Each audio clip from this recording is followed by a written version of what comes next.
yes, we know the rainbow represents God's promise not to flood the world again, and it wasn't given to represent the LGBT, lesbian, gay, bisexual and transsexual community, but it actually goes much deeper. After all, it's a permanent and extremely important symbol that surrounds God's throne in heaven, and we're going to spend eternity looking on this rainbow that surrounds God's throne. Let's go much deeper to understand it. We can do this in different stages. Okay, so stage 1. We've been taught as kids that the rainbow represents a promise that God won't flood the world again. This is from Genesis 9:11-13. Why a rainbow? How does a rainbow represent this promise? Well, to better understand, we can look at what creates a rainbow. A rainbow is the bending of sunlight by humidity. In other words, white light is separated into colours by evaporated water. A rainbow is therefore created by mixing light and water. How can light and water represent not flooding the world again? Well, the water part can clearly be a symbol of the flood, which is representing punishment. The sinful people were killed by the water. Therefore, the punishment for breaking God's law was the water. Sunlight is the clearing of rain clouds to allow the sun's rays to penetrate. The sunlight was a sign that the punishment was ending and that God was merciful to them and had saved them. For a rainbow to be created, both the water, punishment, and the light, mercy, must be combined. But the rainbow can't just be a promise not to flood the world again, because otherwise, why would it be behind God's throne in Revelation to be looked upon for all eternity? The flood was a punishment for sins. When Jesus returns, non-Christians will have sins that will be punished. Next time, it will be by fire. So this promise of not flooding the world again is kept. However, knowing that the world won't be flooded again, but will be consumed by fire next time, isn't very much comfort, so there must be more to this. Could the rainbow promise also relate to the final punishment when Jesus judges the world? We know that we're saved from the final punishment by Jesus' death on the cross. For the rainbow then to represent the cross would also have to be a mixing of punishment and grace. This is confirmed about the cross in Psalms 85:10. Mercy and truth have met together, righteousness and peace have kissed. Mercy is the grace that God gave us. Grace is a gift that we don't deserve, and this is the gift of Jesus willing to sacrifice himself on the cross. Righteousness is the law. Jesus took the punishment which upheld the law because the cross was the punishment, the consequence for our sin, the breaking of the law. So at the cross, law kissed grace. The gift kissed the righteousness of keeping the law. The blending created a way for us to be saved so that we could escape the death, which is the punishment for sin. So the blending of mercy and punishment was the cross. And this also creates a rainbow when we blend mercy and punishment together. Put simply, God's gift mixed with the law creates a way to escape punishment, just like it creates a rainbow. In fact, the end-time punishment of fire is even described as water, as it's referred to as a lake, Revelation 20:10. And the devil that deceived them was cast into the lake of fire and brimstone, where the beast and false prophet are, and shall be tormented day and night forever and ever. So it's described as fire and brimstone. Now, normal flames are yellow or orange. However, brimstone burns with a blue flame and releases sulfur dioxide. Therefore, the final punishment of fire even looks like a blue lake, like a flood over the earth. It's also interesting that the hottest part of a flame is blue.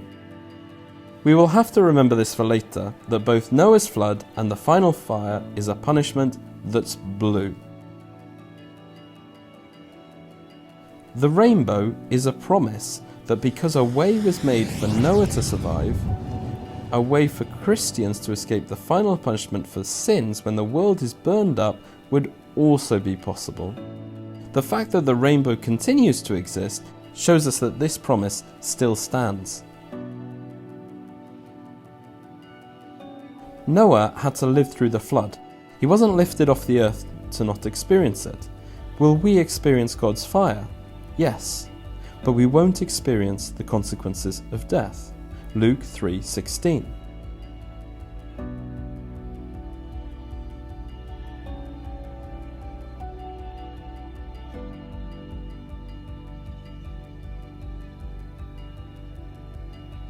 So the water from baptism is used to represent God's fire. First we have to be baptized with water, and then God refines us with his fire to the point that we can experience the full fire of his presence without being destroyed. Just as Moses saw a burning bush that wasn't harmed by God's fire, and later Moses wasn't harmed by God's fire at the top of Mount Sinai.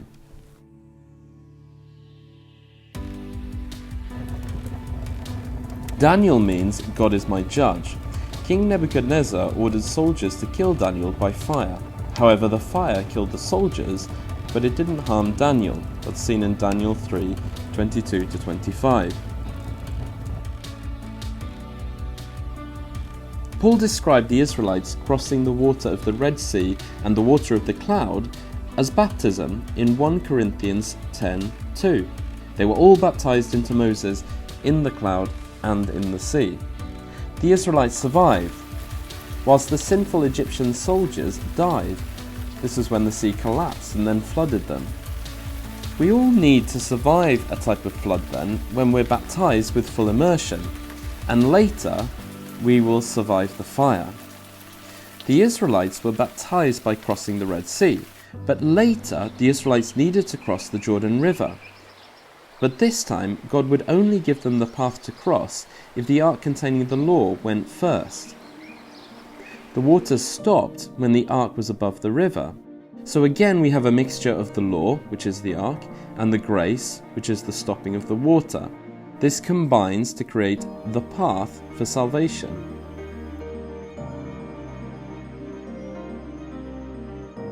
Joshua 3:13. And it shall come to pass, as soon as the soles of the feet of the priests who bear the ark of the Lord of all the earth, shall rest in the waters of the Jordan, that the waters of the Jordan shall be cut off, the waters that come down from upstream, and they shall stand as a heap. The water is the consequence for breaking the law, but the ark represented the actual law, and the stopping of the water was the sunshine, which happens when water is cleared from the sky in the form of clouds. The Christian is not harmed by the punishment if both the law, the Ten Commandments, and the gift, Jesus' sacrifice, are accepted. Accepting one without the other won't give us a path to escape the water or the fire. With Noah, he would not have been saved just by accepting and following God's law. He needed to also get inside the ark, which was the gift given to him to survive the punishment. In the same way, he would not have been saved refusing to follow God's law and trying to get on the ark. The ark wouldn't have been offered to him. Both things need to be accepted to be saved. How Satan has battled to stop the rainbow being understood. Punishment and grace look like two opposing things. Yet a rainbow is very beautiful, and what Jesus did on the cross was very beautiful. Therefore, those two things can interact in harmony and create something beautiful. It would, however, be easy to pit the two things against each other. There are many examples where we can see an argument about whether a loving approach is needed for something, or whether the harsher approach of consequences, punishments, and personal responsibilities is better used. God has the balance of these two factors, and our time on earth is to learn this balance. One of the greatest ways to learn the importance of this balance is a relationship with people who take the opposing view. The person we're most influenced by is our partner, either a wife or a husband. What if God had created one gender to have more of the punishment mindset and the other gender more of a grace and forgiveness mindset? Wouldn't that be an opportunity to learn the balance that God has? A rainbow requires the correct balance of water and sunlight. No matter how sunny the day is, unless there is the right amount of water in the air, a rainbow won't happen. The same the other way. Very cloudy and foggy days don't necessarily produce a rainbow. The correct balance is required for God to spread His sign across the sky. Out of the two parents, which is more likely to be the disciplinarian? The dad. The mum is more likely to be the one that gives in to the child. This isn't to say that this is always the case, just in general. Either we adapt, compromise and move into the balanced position and create a beautiful rainbow, or we fail and have a relationship of misery or divorce. It's interesting that the very tool we have to learn the meaning of the rainbow, marriage to the opposite gender, is used as a symbol of the complete opposite, marriage to the same gender.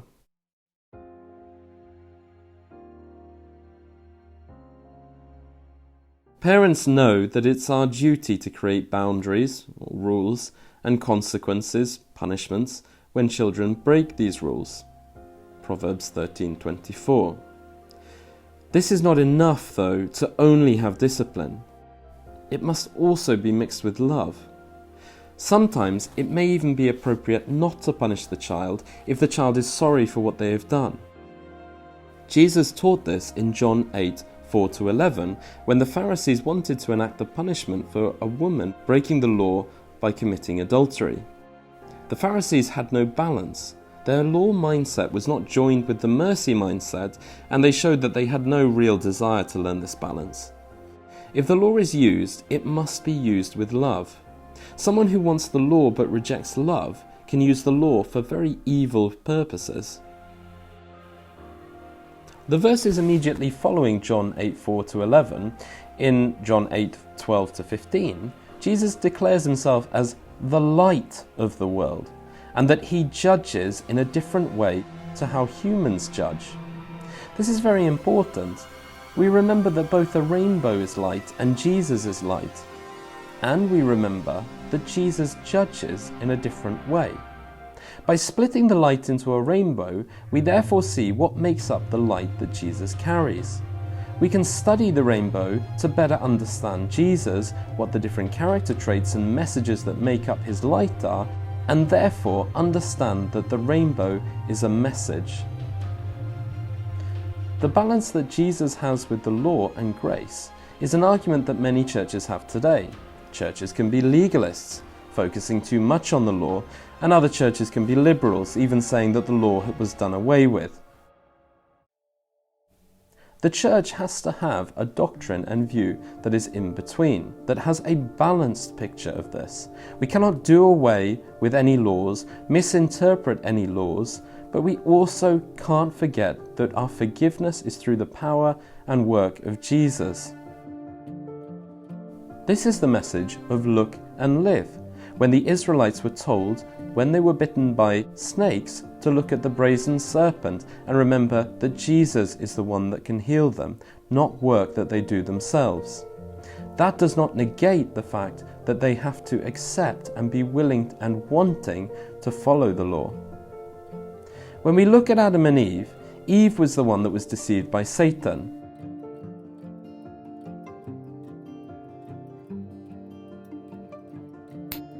Satan must have waited for Eve to separate from Adam. The first mistake that Eve made wasn't to go to the tree, wasn't to speak to the snake, wasn't to eat the apple. Although they were all sinful things, the first mistake was to separate from Adam. Satan knew that Adam's male, more law-focused mind had a protecting influence on Eve's more love-focused mind, and that without the influence of the male mind, she would be easier to deceive. The blended rainbow that is the male and female mind influencing, learning, understanding, compromising, and adapting to each other was broken. Eve was naive in trusting the snake, and Adam compromised the rules because he loved Eve. Adam gave up on the law that said not to eat the fruit and followed just his love for Eve. No matter how lovely love is, without the law, it will lead to sin. It's important then to Satan that the world doesn't understand the meaning and significance of the rainbow. The tactic he used in the very beginning is a major tactic he uses now.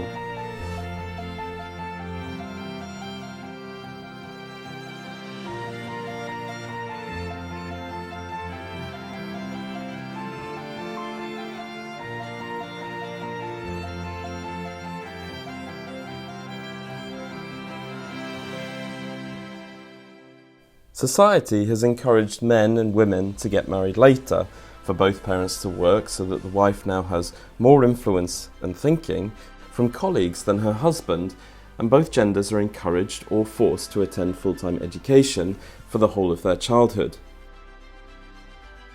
The rainbow influence of the mum and the dad's blended thinking is insignificantly small on children now.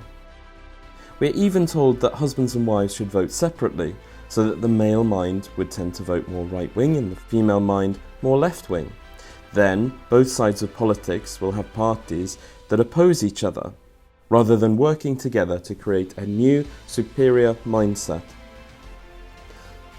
If partners were forced to vote together, they wouldn't create political parties that were constantly battling with each other, and they would have more understanding of people with alternative opinions and ways of thinking. So we have countries filled with people that no longer know how to balance these two sides.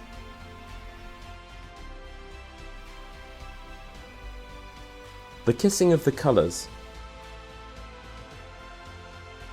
We've discussed the fact that the punishment in the flood was blue water, and the punishment when Jesus returns will be blue fire. But what does the Bible tell us that blue means? The meaning of the colour blue can be seen in Numbers 15, 38-40. In here, it explains that people were to wear tassels, and these tassels were to be blue, and the tassels represented the commandments, in other words, the law. We see as well that the ark, which is what contained the law, was covered in a blue cloth, Numbers 4:6. Then they are to cover the curtain with a durable leather, spread a cloth of solid blue over that, and put poles in place. Now it's interesting again that the masculine law punishment side is blue.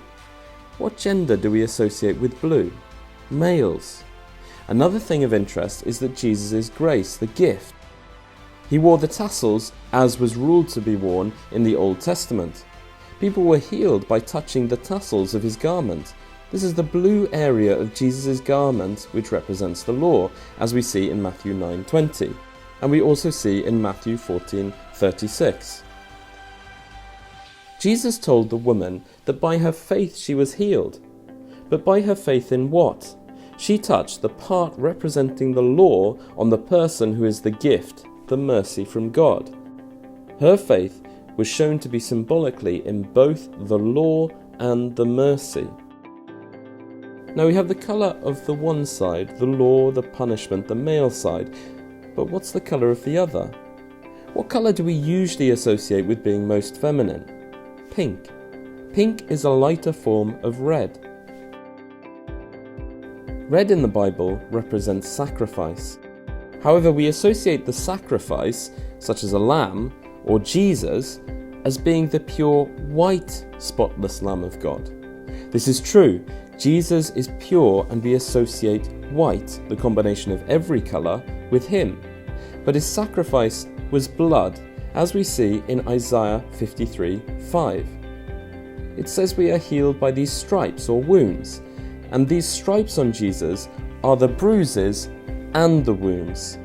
Jesus bled both externally by wounds and internally by bruising, Isaiah 53:5.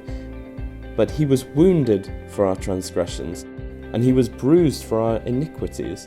The chastisement for our peace was upon him, and by his stripes we are healed.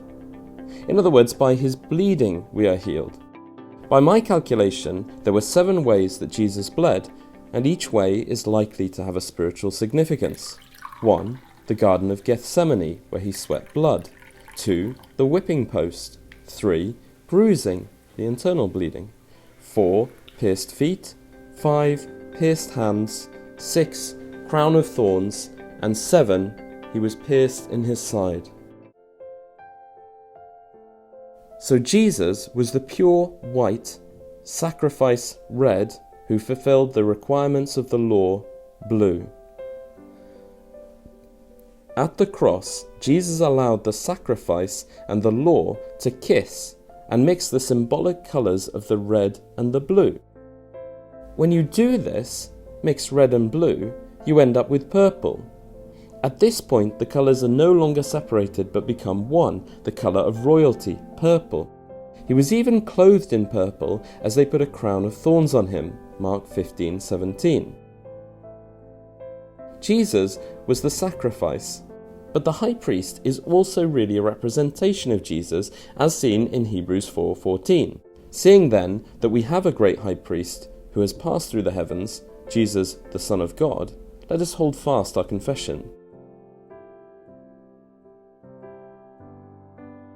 According to the Old Testament, the high priest would have to wear, apart from gold, the colours red, blue and purple. His robe, however, made a significant proportion of his clothing, and this was blue. The tabernacle was also these 3 colours, Exodus 26:1. Make the tabernacle with 10 curtains of finely twisted linen and blue, purple and scarlet yarn, with cherubim woven into them by a skilled worker. On the cross, Jesus mixed the red and the blue together, creating the colour of royalty, purple. Even the act of bruising produces the colour purple, as the red blood shifts towards a bluer colour as the oxygen is lost. This gives us the bruised purple appearance. We see in Numbers 4:13 that after the sacrifice was consumed, the colour purple had to be represented. So they were told that the colour purple was significant after the sacrifice was complete. And they shall take away the ashes from the altar and spread a purple cloth thereon. After Jesus' resurrection, he ascended and worked as the great high priest for the royal priesthood and is the King of Kings. Purple is not a colour that humans can actually see. We see red, green and blue. Purple is in fact our eyes seeing both the colour red and blue. Jesus is royalty and therefore mixed red and blue. The royal colour is very significant. If we look again at the clothes worn by the high priest, we see that he has a blue robe and enacts the law on a white sacrifice drawing red blood. Jesus, the great high priest in heaven, has his robe dipped in red blood. Revelation 19:13. He is dressed in a robe dipped in blood, and his name is the Word of God.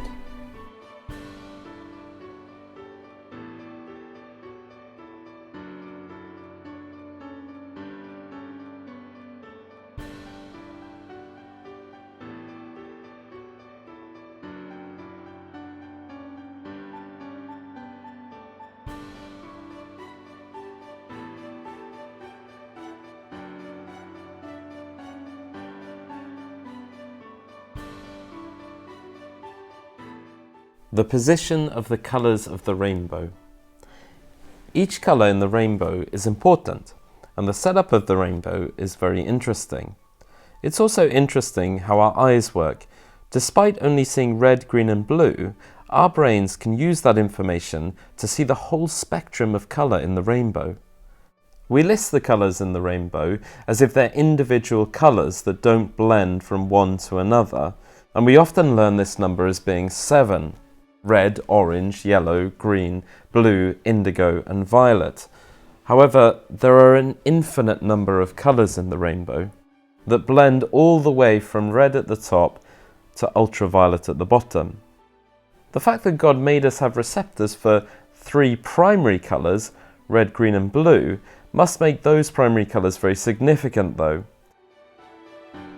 We've discussed the red and blue, but in the centre is the primary colour we haven't discussed, green. Let's go back to the Garden of Eden.